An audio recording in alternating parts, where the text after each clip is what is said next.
नमस्कार. आज आपण बोलणार आहे पैसे कमवण्याचं गुपित काय आहे, म्हणजे माइंडसेट, मनी माइंडसेट. आणि हे आपल्या ओशोंच्या विचारांवर इन्स्पायर आहे. म्हणजे आध्यात्मिक पद्धतीने बघूया आपण मनी माइंडसेट कसा असावा. तर धन कमवण्याचं सगळ्यात खोल गुपित हे आहे की धनाला ध्येय बनवू नका. आणि ज्याने धनालाच ध्येय बनवलं त्याने आयुष्य गमवलं, आणि ज्याने आयुष्यालाच ध्येय बनवलं त्याच्या मागे धन सावलीसारखं चालू लागतं. धन कधीच पुढे चालत नाही, तर ते नेहमी मागे धावतं. हे समजून घ्यायला पण धैर्य लागतं, कारण पूर्ण जग उलट शिकवतं की जग म्हणतं की आधी धन मग जीवन. पण ओशो म्हणतात की आधी जीवन मग धन. हे कुठला नैतिक उपदेश नाही, तर हे शुद्ध गणित आहे. जिथं जीवन फुलतं तिथं मूल्य निर्माण होतं. जिथे मूल्य निर्माण होतं तिथे धन आपोआप येतं. माणूस गरीब असतो कारण त्याच्याकडे साधनं नाहीयेत म्हणून नाही, तर त्याच्या आतमध्येच आनंद नाही. आनंद रहित माणूस जेव्हा काही करतो तेव्हा त्यात चव नसते, आणि जिथे चव नाही तिथे मूल्यच नाही. आणि जिथे मूल्य नाही तिथे धन कसं येणार? धन फक्त त्या गोष्टीकडेच येतं ज्यामध्ये रस आहे, प्राण आहे, सर्जनशीलता आहे, म्हणजे क्रिएटिव्हिटी आहे, नवीनपणा आहे, नाविन्य आहे. आणि जो माणूस आयुष्याला कंटाळलेला आहे तो फक्त रोजीरोटीसाठीच कमवतो आणि काम करतो. तो कितीही दिवस रात्र कष्ट करो, धन त्याच्या हातून निसटतच राहील. म्हणून लक्षात ठेवा, परिश्रम आणि सर्जन म्हणजे क्रिएटिव्हिटी यामध्ये फरक आहे. परिश्रम म्हणजे फक्त ओझं, आणि सर्जनता म्हणजे उत्सव. परिश्रम हा थकवा देतो, तर सर्जनता ऊर्जा निर्माण करते, आणि ऊर्जाच खरी चलन आहे. ज्याच्याकडे ऊर्जा आहे त्याच्याकडे सगळं येऊ लागतं, आणि ज्याच्याकडे ऊर्जाच नाही त्याच्याकडचं असलेलंही निघून जातं. दुसरं गुपित आहे, तुमचं काम अगदी पूजेसारखं करा. पूजा म्हणजे नुसतं डोळे मिटून बसणं नाही, तर पूजा म्हणजे पूर्णपणे समर्पण करणे. काही करताना पूर्णपणे त्यात डुबून जा. म्हणजे अर्धमन इथे अर्धमन तिथे असं नको. चहा करत असाल तर पूर्ण मनाने करा. बोलत असाल तर पूर्ण उपस्थितीने बोला. काही बनवत असाल तर त्यामध्ये तुमचा श्वास भरा. लोक म्हणतात या साध्या गोष्टी आहेत, पण ओशो म्हणतात की धन याच साधेपणापासूनच जन्म घेतो. म्हणजे या साधेपणातूनच जन्म घेतो धन. जे जगात खूप मोठे श्रीमंत झाले ना, ते फार चलाक नव्हते, ते खोल होते. आपल्या कामात पूर्णपणे डुबलेले होते. त्यांना धनाची चिंता नव्हती, त्यांना काम सुंदर करण्याची चिंता होती. आणि काम सुंदर झालं की धन त्या सुंदरतेकडे ओढलं जातं. तिसरं गुपित आहे, वेळेसोबत योग्य नातं ठेवा. जो वेळेला मारतो ना, वेळ त्याला मारते. पण जो वेळेसोबत नाचतो ना, वेळ त्याला उचलते. धन हे वेळेचं फळ आहे.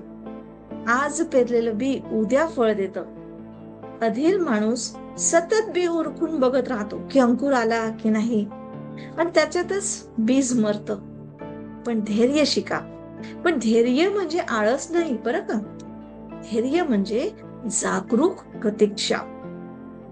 शेतकरी बी पेरल्यावर झोपत नाही, तो पाणी देतो, तण काढतो आणि आकाश पाहतो, पण बी उखडत नाही. चौथं गुपित आहे, देण्याची कला शिका. जो फक्त घेणं जाणतो ना, तो कधीच समृद्ध होत नाही. मन म्हणतो साठवून ठेव, साठवून ठेव, साठवून ठेव. पण जीवन म्हणतं की वाटून घे, वाट, दे. जे वाटतं ना तेच भरलं जातं, म्हणजे जे खाली होतं तेच पुन्हा पुन्हा भरेल. तळ हे सडत असतं, जसं निसर्ग शिकवतो आपल्याला की तळ हे सडतं, पण नदी वाहते म्हणून जिवंत राहते. धन हे तळ्यासारखं अडकवलं ना तर दुर्गंधी येते त्याच्यातून. पण नदीसारखं वाहू दिलं तर ते शुद्ध राहतं आणि वाढत जातं. पण सर्वांनाच तो वाढवत वाढवत जात असते नदी कधी पण.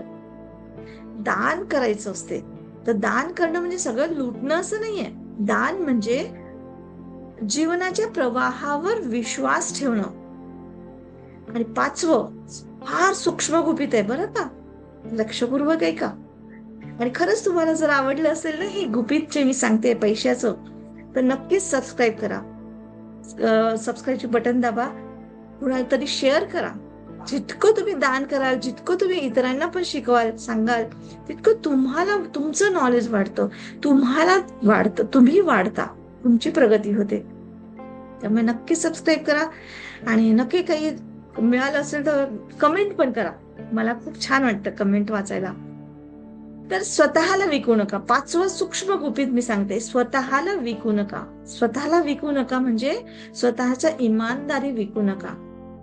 तर कौशल्य विका, तुमचं वेळ विका वाटल्यास, पण तुमचा आत्मा विकू नका. म्हणजे तुम्हाला जी प्रामाणिकता आहे किंवा तुम्हाला जे व्हॅल्यूज आहेत तुमच्या, त्या विकायच्या नाहीयेत.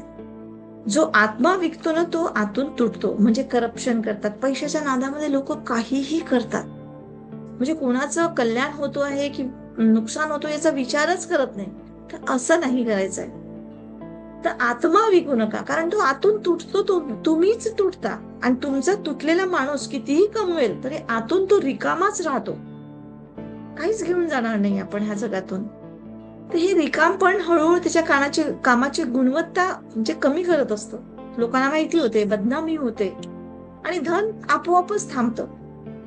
तर लक्षात ठेवा, धन हे तुमच्या चारित्र्याचा परिणाम आहे. तुम्ही जसे आहात तसंच धन तुमच्याकडे येतं.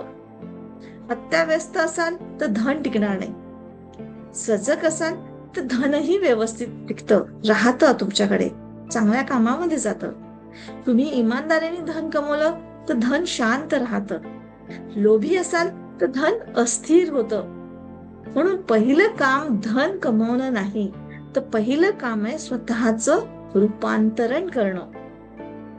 आत बदल झाला की बाहेरचं जग आपोआप बदलतं.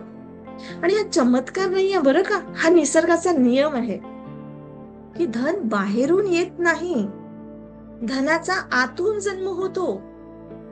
बाहेर दिसणारं सगळं आतल्या अवस्थेचाच विस्तार असतो. जे तुम्हाला बाहेर दिसतं ना ते पहिले तुमच्या आतमध्ये घडलं. ज्याच्या आत अभावाची भावना आहे, कमीपणाची भावना आहे, कमतरतेच्या भावना आहेत, तर तो कितीही कमवो, काहीतरी त्याला कमी वाटतच. पण ज्याला आतमध्ये पूर्ण त्याची चव लागली ना, तर त्याच्याकडे जे येतं ते पुरेसच वाटतं. तर अभावाची भावना ही दारिद्र्य देते आणि पूर्णतेची भावना ही समृद्धी देते. माणूस म्हणतो की आधी धन आलं की मग मी निश्चित होईल. पण निश्चितता भविष्यातली घटना नाही ना बाबा, ती आत्ताची कला आहे. म्हणजे वर्तमानातली कला आहे. आता वर्तमानात तुम्ही निश्चिंत व्हा. जो आज श्वासही घेताना घाबरतो, तो तिजोरी भरली असेल ना तरी घाबरलेलाच राहील. आणि जो आज रिकाम्या हाताने हसू शकतो ना, तो खऱ्या अर्थाने धनाला आमंत्रण देत असतो. धन हा भीतीच्या वाटेने कधीच येत नाही. भीती ही आकंचन करते, म्हणजे ब्लॉकेजेस तयार करते. आणि धनाला पाहिजे विस्तार. भीतीत माणूस लहान लहान विचार करतो, जोखीम टाळतो. पण जोखीमेशिवाय जीवन पुढे जातच नाही. जीवनावर विश्वास ठेवणारा माणूस धाडस करतो.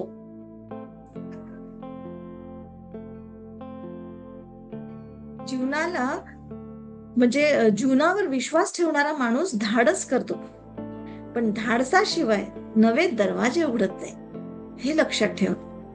आणखी एक तुम्हाला अजून एक सूक्ष्म असं गुपित सांगते की धन समस्यांच्या मागे नाही. जिथे समस्या असतात ना तिथे धन नाही मिळणार तुम्हाला. म्हणून धन समस्यांच्या मागे नाही, तर धन उपायांच्या मागे धावतो. आणि जो समस्यांवर रडतो ना तो लोकांना थकवतो.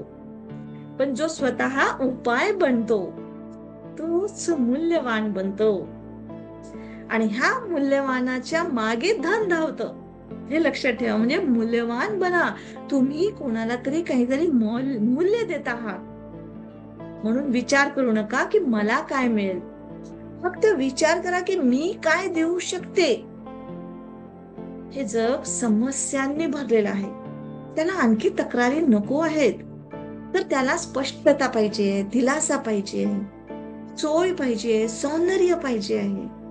आणि हे जो समजतो ना, तो धनाचं रहस्य समजतो.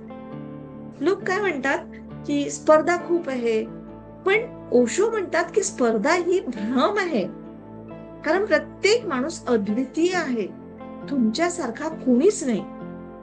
पण तुम्ही नक्कल करता म्हणून तुम्ही गर्दीत हरवता. आणि ज्या दिवशी तुमची मौलिकता स्वीकारता, त्या दिवशी तुम्ही गर्दीतून बाहेर पडता. आणि जो गर्दीतून बाहेर पडतो तोच दिसतो. आणि जो दिसतो त्याला फळच मिळतेच फळ. तर मौलिकता ही धैर्य मागते. नक्कल ही सुरक्षित वाटते. पण सुरक्षित वाटेवर फक्त गर्दी चालत असते. आणि गर्दीला धन मिळत नाही. धन व्यक्तीला मिळते. आणि कोणत्या व्यक्तीला?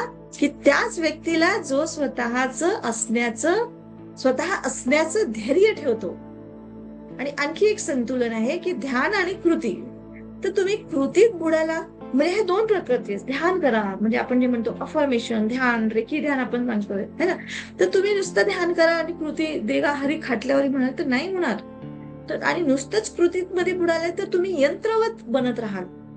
तुम्हाला यंत्र पण नाही बनवायचंय. आणि फक्त ध्यानातही नाही बुडायचंय. कारण ध्यानात बुडाले तर तुम्ही जगापासून तुटाल. म्हणजे बस देगा हरी खाटल्यावर असं कराल. पण समृद्धी तिथे जन्मते जिथे आतमध्ये शांतता असते. आतमध्ये, तुमच्या आतमध्ये, म्हणजे ध्यान तुम्ही करता तेव्हा तुम्ही आतमध्ये शांत असता, बॅलन्स्ड असता. आणि बाहेर तुमची सक्रियता असते. म्हणजे आत मौन असते आणि बाहेर गती असते.